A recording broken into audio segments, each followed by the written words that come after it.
Adam Lerner, BrooklynPhotoworks.com, and today we are here in my garage and we're going to do a conceptual commercial style photo shoot. We've got our lovely model Jackie, we've got a really cool motorcycle and all kinds of other stuff here. We're just going to be filming this thing and we're going to be taking you through it, and we're going to be doing the whole thing in real time live. I'm going to make mistakes, I'm going to work through them, and you guys are going to see the whole deal. So here you go, sit back and enjoy.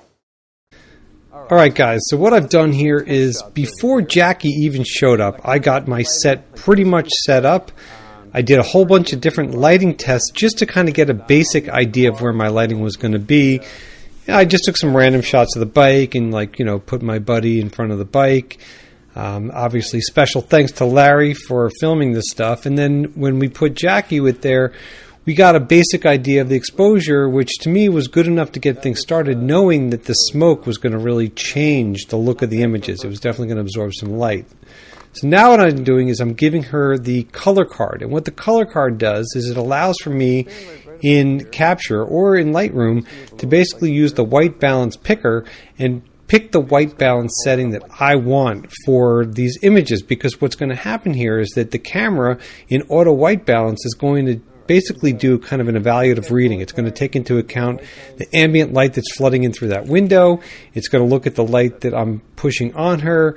There's all different kinds of light sources and color temperatures in there, and what I ultimately want to do is I want to make sure that I can pick the white balance, and then the cool thing is that I can copy that to all the subsequent images so the images have a nice look and the skin tones look really cool. So I go into Capture, I do that, boom, get some smoke going. And now it's time to do the shoot here. So we've got Jackie over there, and the beginning of the shoot is kind of a warm-up. Now, like I said, guys, before she even got there, I made sure that I had most of my settings set up and the set pretty much set up, because that day was pretty cold. And you can see Jackie's obviously not wearing much. She's not wearing a coat. So I knew that I needed to keep the flow going, that having a cold model sitting around is not great. And I knew actually by the end of the shoot that she was getting actually pretty cold, and we got to a point where we just kind of had to call it. So here we are, we're working through a bunch of different poses. I'm looking at the computer, and basically chimping to the computer, because I'm not looking at the back of the camera, I'm looking to the computer because I've already set the white balance for all the subsequent images that are coming in there. I'm looking at the light fall off, I'm looking at a whole bunch of different things, and I'm taking that into account. I'm also looking at maybe different ways that I can shoot this as I'm shooting it. But again, until we really start getting a good flow with the images going, I just really want to keep working with a bunch of stuff. So now we've got a little bit more smoke going, and I gave her the wrench, and just kind of having some props, gets people, it takes their mind off of what they're doing a little bit so that I can just give direction. And the cool thing is that because I spent the time to get the settings to basically where I wanted them, I'm not thinking about my exposure. I'm not thinking about all that kind of stuff, because I really kind of have a baseline already set. I think at the time I was shooting obviously with the MamiyaLeaf camera, and I had the Credo 40 medium format back. And I think I was at f2.8 with the 80mm f2.8 lens, and I think I started at about a 2/50th of a second, then I went to a 500th of a second, and the reason for that is that I really wanted to cut down on that ambient light. If you can see in the corner here, there's a ton of ambient light coming in through that window. Sure, we could have blocked off that window, but when you're crushing the ambient light like that, you're really not contending with that light, because you're relying on the lights from your strobes. And you can see how dark it actually looks in that corner, even though it was actually quite bright in that corner.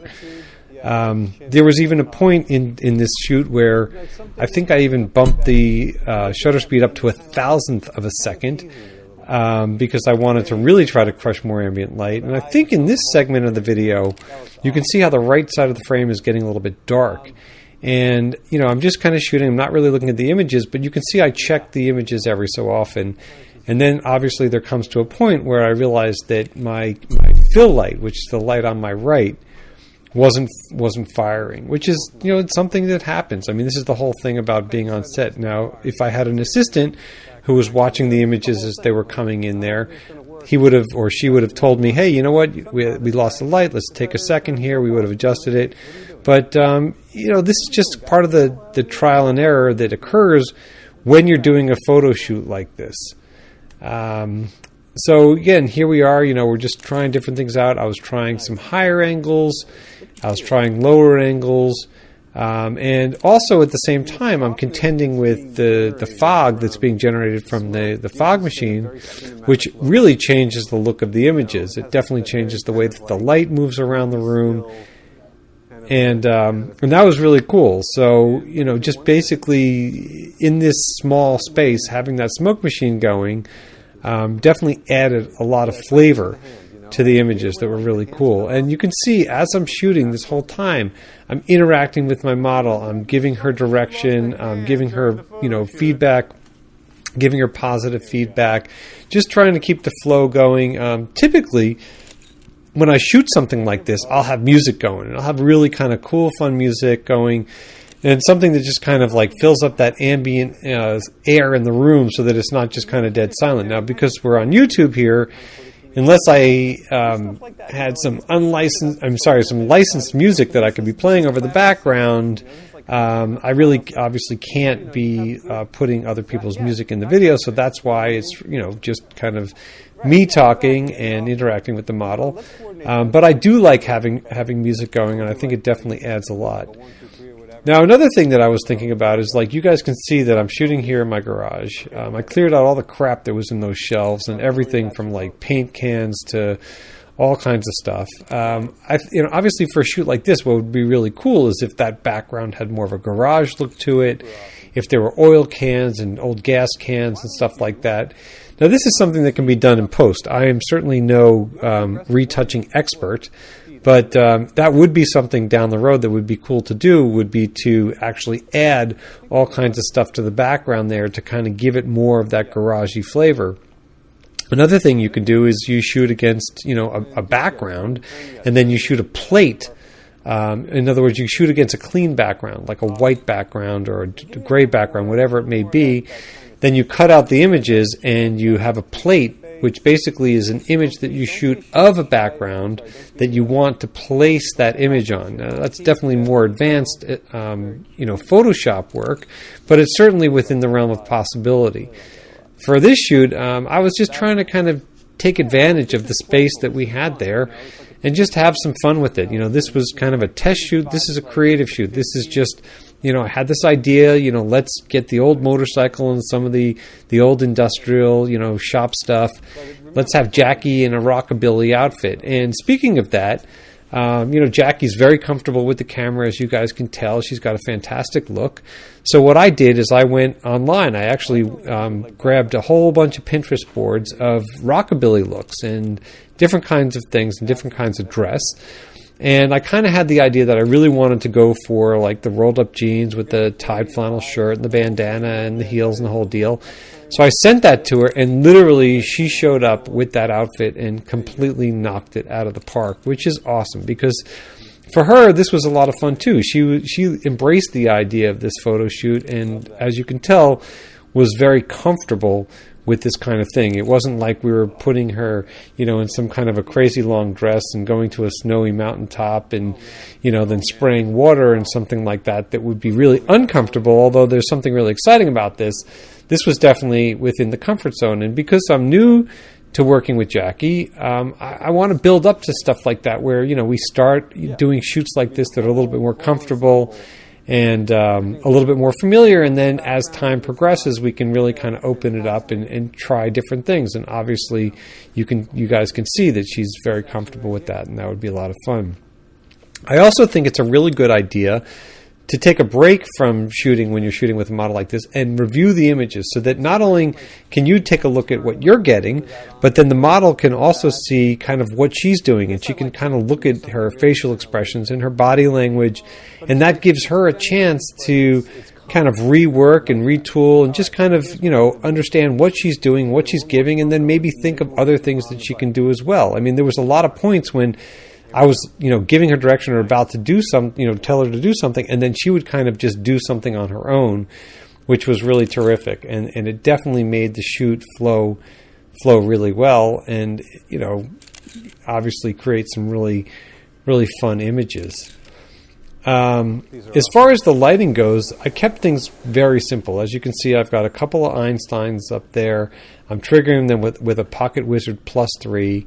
I think the cool thing is that with the PlusIII and the MamiyaLeaf Shutter lens, I think we can flash those flashes up to like a 1600th of a second with that leaf shutter lens, which is kind of crazy. But what that does mean is that you can crush ambient light, so you can shoot, fairly wide open and get rid of a lot of the ambient light, which I love doing. I love that kind of wide open look. And as you can see with the Mamiya, you get that incredible focus. I mean, the focus on Jackie is so sharp, and the background definitely falls off. Now, if I had a bigger space, it would be awesome. If we had another 4 feet or so and we situated it here and that back wall was, further away, that would have added a lot more flavor. But there's certain points in this video where I even think that I bring up the fact that, I'm all the way against the back wall. I was literally crouched and leaning against the back wall to try to get as much distance, to try to create a little sense of depth between her and that back wall, which again, it's not terrible. It's just not incredibly dynamic to me. I think the images came out really cool, and I'm really happy with them. And I think that there's a lot of ideas that can come from this. But obviously having that extra depth, having other propping in there is also something cool. And it actually got me inspired. And I started hitting the flea markets and picking up some vintage gas cans and like automobilia kind of propping, because I think that it's important to have props. And I think that, for a subsequent shoot like this, to be able to kind of build on that and have, some fun props like that are period, specific or period appropriate would be very cool. And it certainly would add quite a bit to this. So anyway, speaking again to my lights, so I had 2 Einsteins. You can see my key light is an octa. I think it's like maybe a 4-foot octa. And that's providing the majority of the light. And then I've got a Photek, I think a 16-inch Photek softlighter on the other side of her that's basically just acting as a fill. And when I was doing my test shots, I really, I started with my key light, and I just kind of got the light in the direction kind of to where I wanted it. I also then, saw where I wanted to kind of fill in some shadows and some detail and make sure that the bike looked pretty cool. And that's where the Photek came in, because the Photek really, to me, does a fantastic job of that. And I think that with a shoot like this, you don't need to overcomplicate things. I mean, we're also dealing with a very low ceiling and a lot of different, surfaces. They're adding some warmth to the image there. So, bringing in like a 5 or 8 light setup, might be too much. I mean, look, there's no rule of thumb here. 1 light could have probably nailed this, but interestingly, at that point when when my fill light went out, you really did see how dark that the right side of the frame became, and we just lost a lot of that shadow detail, and to me, the image didn't really look very balanced. Another thing that I was also contending with was the smoke. Now, this smoke, or the fog that I had, you could see was starting to really fill the room. And it gave it a really incredible look, but at the same time, the fog was getting very high. And ideally, I would have liked the fog to have kind of been a little bit lower in the frame and maybe just come up a little bit and behind her. But, again, these are all these variables that you have to contend with and are just part of the experimentation here. And that's what I look at this like. When I'm doing a creative shoot like this, and I'm working with, a bunch of different things and some things that I've never really tried before in this setting, I know that there's going to be some trial and error. I know that there's some things that are going to really work great. I know some things aren't going to work as well. But at the end of the day, I'm just looking to kind of create cool imagery. And, even from a shoot like this, I'm not looking to walk away with 150 images that are necessarily keepers, even though a lot of these I really love. My objective is to really just get, a handful that are really, really strong. And when I'm evaluating these images, I'm looking at these images very carefully, and I'm looking for little micro adjustments in her face, in her eyes, and things like that. Because obviously the motorcycle speaks for itself, the set is the set. But then really what's going to tell the story is how she's interacting with the set as well. And those are some of the things that I'm going to be looking for. And again, even like when I'm conducting the shoot and I'm directing her, I'm asking her, like, bring a little bit more attitude into this, or, look at me like, kind of like you're teasing me, to kind of give some kind of an attitude and emotional response in her, because, while I'm just shooting, it's easy for her to kind of lose track because she's not in my mind. She's not thinking about what I'm thinking. She's not thinking, what is it that Adam's trying to go for? She's obviously doing the best that she can, and she's trying to mix it up and give some variety, but at the same time, there's nothing wrong with giving models direction.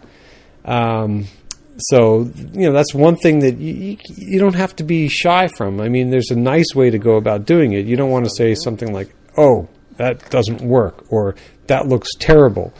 If you know in your mind that something's not working, you just kind of redirect. You want to keep things positive, and that's really kind of how I feel about this, is that when you are working with people, you want to keep things positive, yet you are in control. You are the photographer, and you have a creative vision. So here what I'm doing is that, now with the different orientation on her bike, on the bike, I turned the light to kind of feather the light off a little bit more, to kind of change the direction of the light, so the rim of the light is lighting her more so than the center of the light, and in doing so, it's creating a softer light. At the same time, it's also pulling some of that light off of the back wall, because, I don't really want to overly light that back wall. Then we got to a point where I was like, oh, geez, man, why didn't I turn the headlight on the motorcycle on? Because the light is cool, and it kind of offsets things and, adds another dimension to the whole shoot. So, we turned the light on the bike. And these are things like when your mind is thinking about all the different ways that you can kind of mix things up, and that you've got a limited time with somebody, that the clock is ticking. You just got to keep thinking outside of the box. We repositioned the bike a little bit. We got her up and off the bike. Again, I'm having her use the shop rag as a prop, just to kind of mix things up a little bit. It is a sexy shoot. It's a pinup shoot, and it's also supposed to be really, classy, kind of cool. And that's why I'm having her kind of use her body and change the shape of her body, because her body has a very organic shape, and so does the motorcycle. The motorcycle has lots of really nice curves and shape and dimension as well. That's great. As you can see here, I am all the way on that back wall. I mean, that really, really shows it, and my back is leaning on there. Another few feet would have really made a difference on either end, but this is what you do. You make the best of a situation and you work with it. We're also in a very kind of a dirty space, but you don't know that. You don't get that from the photographs here, and that's not what we're really going for. I think that I might have mentioned this before, but again, I was shooting probably at f2.8, maybe 1/500th of a second or so. I think I might have bumped it up to a 6/40th or 1,000th at some point like that. But I really kept things consistent because I wanted my exposures to be consistent. There's nothing worse than when you come back from a shoot and, like, let's say you're doing a shoot and you're running inside and you're running outside and the clouds keep changing and the light keeps changing and your exposure is constantly changing, and then you go to edit a shoot and you've got all these different exposures to deal with. This I was really kind of ultimately going for one really kind of stylized look, and shooting obviously a lot of landscape orientation, shooting some portrait orientation. I know there's a point coming up soon where I go in, I get a lot tighter, and those images have a really cool look. I also know that there was a point when I changed the power value on my key light because when we started the shoot, she was on the left-hand side of the frame, on the left-hand side of the motorcycle. And then she moved over to the right-hand side of the frame, the right of the motorcycle, and I had to change my power setting on the light just to give her, just to light her a little bit more consistently and more evenly. Something you guys might notice in these is some of the images might look a little bit darker. That could potentially be the flash. Sometimes the flashes don't cycle as well, and you don't get as much power. I think there was one image that was completely black, and the flashes didn't pop at all. And these are things that happen. And obviously, if you had somebody at the computer, like a digitech who was watching things, they'd be giving you cues, and you say, okay, your image looks a little bit darker. Your flashes aren't firing, your fill isn't firing. But when you're working independently like this, every so often I would put the camera down. I would maybe make a few adjustments, as you can see I'm doing right here. I'm obviously moving that tool rack a little bit closer, to the set, and filling in that space on the left-hand side of the frame, and then I'm balancing that by moving that stool. In just those little small adjustments, from the eye from the perspective that I'm looking for my eye, can help to balance the image a little bit nicer. Now you see that shop table or whatever that thing's called. You see it a little bit closer into the frame. You see the context of the tools that are on there. And, to me, it makes a little bit of a better frame. And I really liked having the light on the bike. I think it definitely adds some dimension to it as well. And I thought that was pretty cool. So, here it is. I've made some micro adjustments, and Jackie's just kind of going through poses. But I'm sure that there's a point where I'm going to say to her, okay, let's bring in the attitude again. Let's get things going. Let's get that flow going. And, she kind of knows to do it as well. But those are the kinds of things that, go through your mind. And at the same time, I know that the whole time that this is happening, that the clock is ticking. That I've only got probably a few minutes left with her before she's, got to go. She had another appointment. And she's, not showing it, but she was very cold. And you can see her even now. She's like grabbing a tool and like, look at how cool that is. And this is just, now we've got this flow going where she's getting in there and she's, taking things upon herself. And, when you take the photograph, you can see all the dimension in there, all these different kind of shapes and lines that are happening. And it definitely makes things look very cool. And the cooler thing, too, is that because I'm closer to my subject, with the camera, with the lens, there's more compression in the background. That's why there's more fall off in the background. And, I love the look of these images. As much as I love the look of the initial images, which is the whole set, there's something really nice about these kind of tighter, closer up shots that I feel have a really strong impact and are really cool and will help balance out this shoot so that, I have a little bit of everything. I have some, wide landscape shots. I've got some, wide portrait shots. And then I've got some tighter shots in both orientations as well. I'm also working both sides of the set, so I'm kind of jumping over here. I'm jumping, right behind my fill light and trying to get a different angle, and that definitely gives a nice perspective. At the same time, I'm framing everything in the camera. So I'm looking, I know that to the left, I've got some, work tools and rakes and shovels and stuff like that. And to the right, I've got all that, that white cabinet and like stuff that's not so great. So I'm really trying to keep the images balanced as much as possible. Another thing I should mention, too, is that I also experimented with shooting from low angles and high angles. So when I was shooting from afar, I shot her from a lower angle. And when you shoot people from a low angle, portraits specifically, and especially with like a 50 millimeter equivalent lens, you get, people just look a little bit taller. They look leaner. It's, it's a nice look. When you shoot standing up and, like, say, shooting down at somebody, you kind of compress their form, you compress their body, and it's not always as flattering of a look. With these images, when I was shooting her a little bit closer, I was kind of more on par with her height. And then instead of me crouching all the way down or standing all the way up, I just kind of slightly crouched, and then I just kind of moved around a little bit with it. I crouched a little bit lower, crouched a little bit higher, and just trying to get a sense of, having a bunch of different options, which I really like. And I think it's important to have a lot of options, when you're editing through these images so that you can pick and choose what you want.